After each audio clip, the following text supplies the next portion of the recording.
We begin with breaking news out of South Korea. Most of the 181 passengers on board a plane which crash-landed in the south of the country are suspected to have died.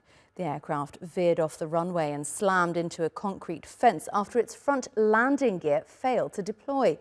The plane crashed at Muan International Airport, 290 kilometers south of the capital, Seoul, at around 9 a.m. local time. A large fire and plumes of smoke could be seen rising from the wreckage early on Sunday morning. 175 passengers and 6 flight attendants were on board the Jeju Air flight, which had departed from Thailand. 2 Thai nationals were among those on board. The blaze has now been put out and rescue efforts continue. 2 people, a man and a woman understood to be crew members, have been pulled from the wreckage with severe injuries. Emergency officials are examining the cause of the crash and investigations have begun to determine exactly what happened. South Korea's acting president Choi Sang-mok is at the scene and asked for all efforts to be geared toward recovery operations. Well, earlier I spoke to Keith Tonkid, an aviation safety expert, on what can be expected from the investigation into the fatal plane crash. Sort of accidents are rare. To have the images that coming through is quite distressing and disturbing, no doubt, for the family and loved ones of the people on board that aircraft. It looks quite terrible from the footage that I've seen, and to think that there was some sort of malfunction that caused the accident is cause for concern, and no doubt the investigation that ensues will help us to understand the causes. Do you think at this stage in the investigation, in what's happened, there's any cause for grounding similar jets? I don't think so. From the limited information that we have available, it's a 737-800 aircraft. There are many of those aircraft flying around the world and have been doing so safely for decades now. It's a tried and tested aircraft with well understood systems, and unfortunately, even with those tried and tested aircraft, things can go wrong from time to time. So it will be interesting to find out exactly what has happened here. And talk to me about this landing gear that seems to be, from, as you say, these initial reports coming out, the crux of the problem. What exactly does the landing gear do? How does it function? So it's obviously quite different from driving a car. That's right. So the landing gear are the wheels that the aircraft rolls on when it's on the ground, and those wheels are retracted when the aircraft is in the air, so it can go faster. It's much more efficient aerodynamically with the wheels retracted into the fuselage. And if the wheels aren't down, the aircraft is going to land on its belly, and the wings are underslung on the 737. So you will see that the bottoms of the engines are impacted into the ground, and they're not designed to take that sort of impact. So the aircraft has slid quite a long way without being retarded correctly, which you would normally do with the brakes that are on the wheels, just like in a normal car. And unfortunately, it's ended up in a situation where it struck a very solid object and then caused that fire that we saw in the images.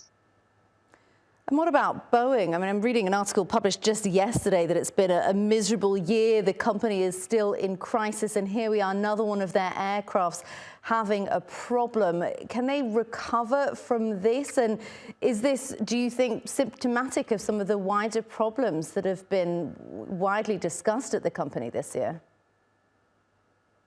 Yeah, there's no doubt that Boeing's in a bit of strife. We don't know if there's any connection between the broader circumstances that Boeing finds itself in now and the cause of this particular accident. As I mentioned before, there are a lot of 737-800s flying all around the world every day. And this is a very isolated incident, I suspect, but no doubt the investigators will find out as much as they can. And if there are any broader implications to that fleet or others that the Boeing aircraft company manufactures, then we'd like to know about that to make sure that we can resolve those issues as soon as possible. Now, Keith, this terrible incident happened just a few hours ago, so of course we're in the very early stages of any investigation. How exactly does that happen? What's the process for investigating an accident such as this one?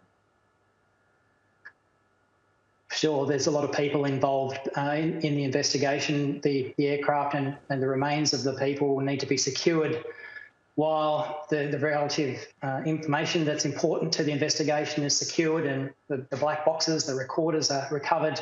They'll be very important.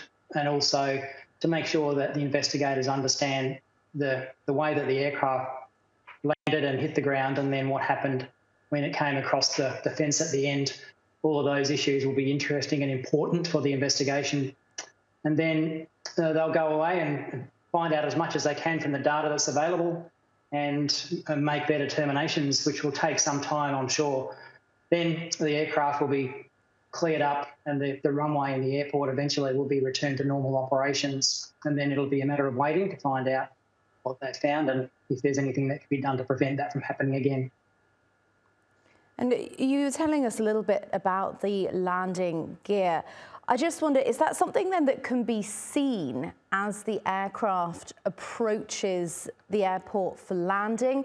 Is that something that the pilot on board would have been aware of as he was trying to make his descent and land? Or would it all have happened so quickly that there was just simply no way of knowing for the pilot and co-pilot on board?